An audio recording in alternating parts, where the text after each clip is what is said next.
मेघराज जी, गोयल, सुरेंद्र सिंह जी, अमर सिंह जी और सभी श्रोतागण, मुझे जब आमंत्रण मिला इस कार्यक्रम का तो मैंने देखा कि विषय लिखा था राष्ट्र प्रेम देशभक्ति। तो मैंने अभी पिछले कुछ दिनों पहले ही एक देशभक्ति की कविता लिखी थी। मैं बिना समय गवाए अपनी कविता आरंभ करता हूँ। उस कविता का शीर्षक है वंदे मातरम। मानव जी, देश है पहले धर्म बाद में, देश के हित मर मिटना होगा। देश है पहले पंथ बाद में, देश के हित मर मिटना होगा। वतन से उल्फत करनी होगी, वंदे मातरम कहना होगा। देश है पहले धर्म बाद में, देश के हित मर मिटना होगा।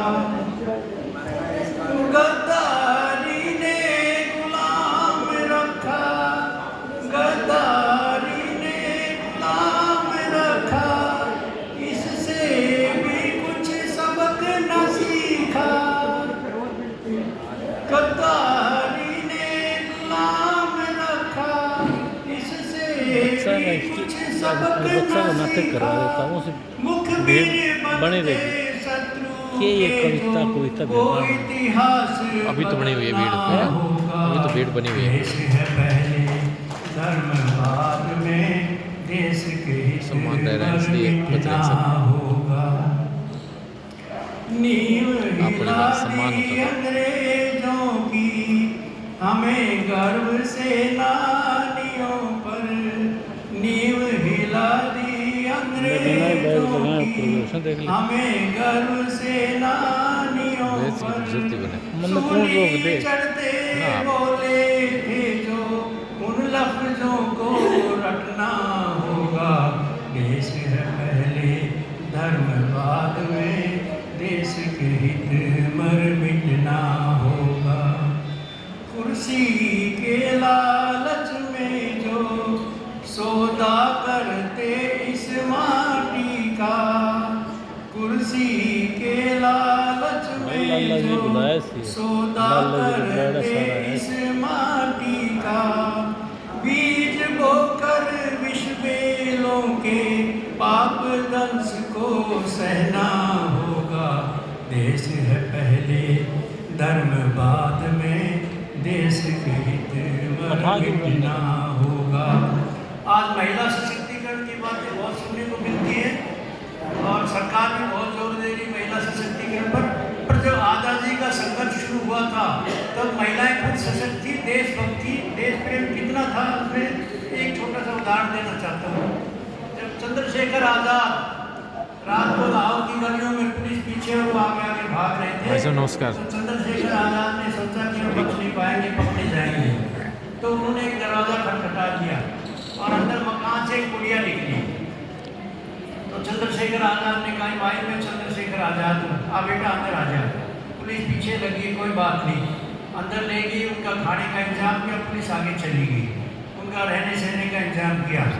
चंद्रशेखर आज़ाद ने पूछा कि माई ये बेटी कौन है? कि ये तो मेरी बेटी है। तो शादी कर दी कि बेटा नहीं की शादी, ये काफ़ी बड़ी हो गई, बेटा 5,000 रुपये चाहिए, 5,000 रुपये के बिना शादी नहीं हो सकती, मेरे पास फूटी कौड़ी नहीं है। तो उन्होंने कहा कि अंग्रेजों ने मेरे को 5,000 रुपये का इनाम रखा हुआ है, आप पुलिस को इन्फॉर्म करो, 5,000 मिलेगा, इसकी शादी कर देना। तो देशभक्ति भावना जो थी उनकी कि बेटा ये तो 5,000 की बात है, अगर 5 लाख की अंग्रेज सरकार दे तो मैं गद्दारी नहीं कर सकती देश के साथ।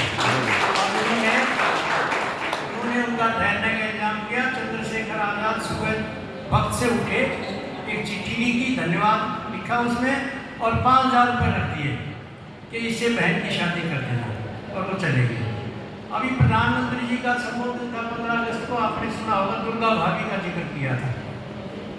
वो दुर्गा भाभी भगवती चरण बोहरा थे, उनकी पत्नी थी, वो क्रांतिकारियों के लिए बम बनाते थे। बम बनाते बनाते वो शहीद हो गए, बम फट गया था। लेकिन उनके जिम्मे क्या था कि उनकी क्रांतिकारियों के खाने पीने का इंतजाम करना, चाय पानी और ठहरने का उनकी सुरक्षा का इंतजाम दुर्गा भाभी के जिम्मे था। वो एक जज की बेटी थी, लेकिन देशभक्ति का जज्बा था। एक दिन रात को वही लाहौर में भगत सिंह आए हुए थे और पुलिस को पता लग गया, तो उन्होंने सोचा कि कैसे निकाला जाए। तो उन्होंने बच्चों को, छोटे बच्चे थे तो उनको तैयार किया, भगत सिंह का साफा वाफा हटा के ना दाढ़ी मूछ कटवा करके हैट पहनाया, उनको हैट सबसे पहनना शुरू किया था उन्होंने, और अंग्रेज की तरह बढ़ाकर टांगे में उनके साथ बैठ करके पुलिस ने बीच में टोका कई जगह कि ये मेरे हस्बैंड है, ये मेरे बच्चे हैं और फलां ट्रेन से हमें कैलकटा जाना है, और उनको जाकर स्टेशन पर गाड़ी बैठा कही थी। और फिर बाद में उनकी जो हालत हुई, पकड़ी भी गई, पता लग गया, जेल भी हुई उनकी, फिर छोड़ गई, फिर जाकर स्कूल खोला, फिर बच्चों को पढ़ाया, पता नहीं क्या क्या पापड़ बेले, पर देश प्रेम की भावना उनकी इतनी थी कि ये महिला सशक्तिकरण का उदाहरण है पहले का। भूल गई दुर्गा भाभी सब देश को थी जब आन पड़ी, भूल गई दुर्गा भाभी सब देश को थी जब आन पड़ी, बनी मिसाल थी संकट में वो सबको राह दिखाना होगा, देश है पहले धर्म बाद में, देश के हित मर मिटना होगा।